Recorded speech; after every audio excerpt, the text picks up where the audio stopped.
The first time we met Captain Warwick was in 1992.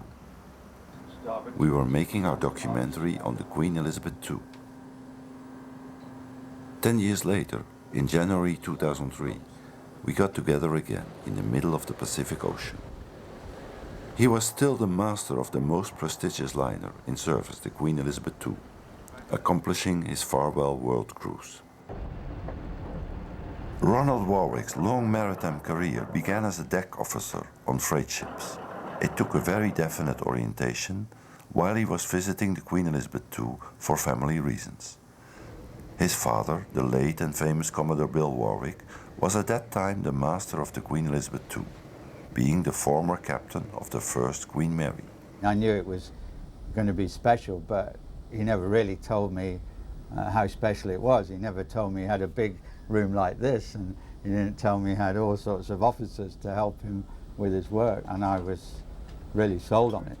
So when I went back to England, I made an application to join Cunard Line, and I joined as a junior officer in April 1970. We'll do that anyway, because we might as well have something.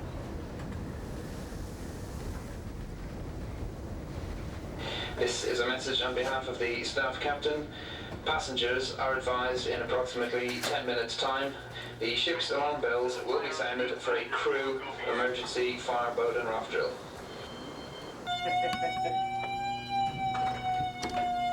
The function of the master on a transatlantic liner became more and more a social one.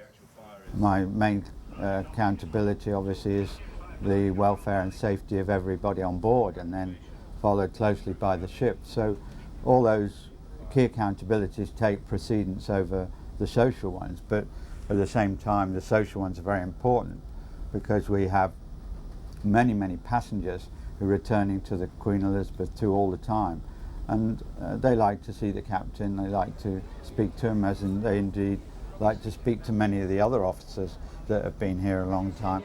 Hi, Captain. Hello, how are you? This motion's good for the dance steps.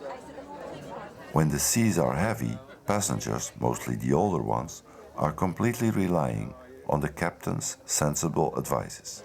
Ladies and gentlemen, it's my great pleasure to welcome you once again to World Cruise passengers and for the World Cruise Society.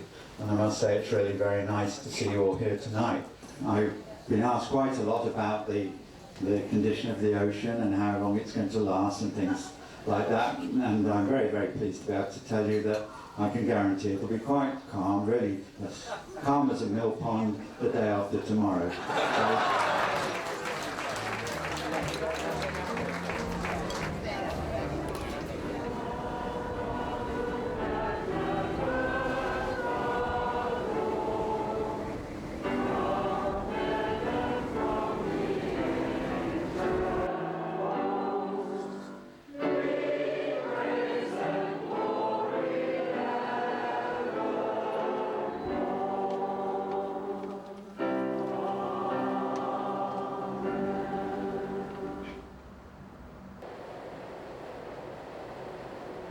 We came across again in June 2003. Captain Warwick is paying a visit to the shipyards, discovering his future ship. This time he is not alone, but joined by Stephen Payne, the naval architect of the Queen Mary II, and Jerry Ellis, responsible for the new builds at Cunard. During the building, they meet very often to discuss about the progress of the construction. But they never forget more personal details, such as officers' cabin accommodations. Christoph or Xavier about putting a window in the captain's bedroom out to the day room? In August 2003, the three future captains of the Queen Mary II traveled to Florida, the mecca of the cruise business.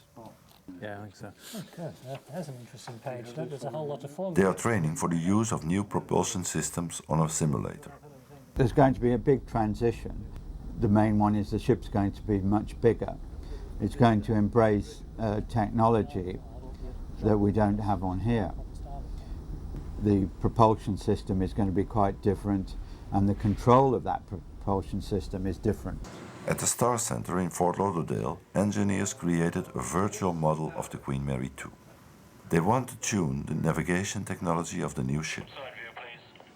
20 meters on the port side. 0 port side. How about the depth? Tell him to put it right on the corner, and then we'll tell him that's what we want the distances from. On the corner of 92. 40 meters, 40. We're going to have a ship which is much larger, have more crew. So it's going to be very challenging, but I'm confident that we'll be able to live up to that challenge, and when the Queen Mary 2 comes out, she'll be as good, if not better, than the Queen Elizabeth II. 4 months before the launching of the Queen Mary 2, we asked Captain Warwick what would be his first official announcement from the bridge. My first announcement will be directed to the crew of the ship, that I welcome them on board and give them some encouragement to deal with the challenges that lie ahead. I think that will be my first announcement, because a ship is only as good as its people.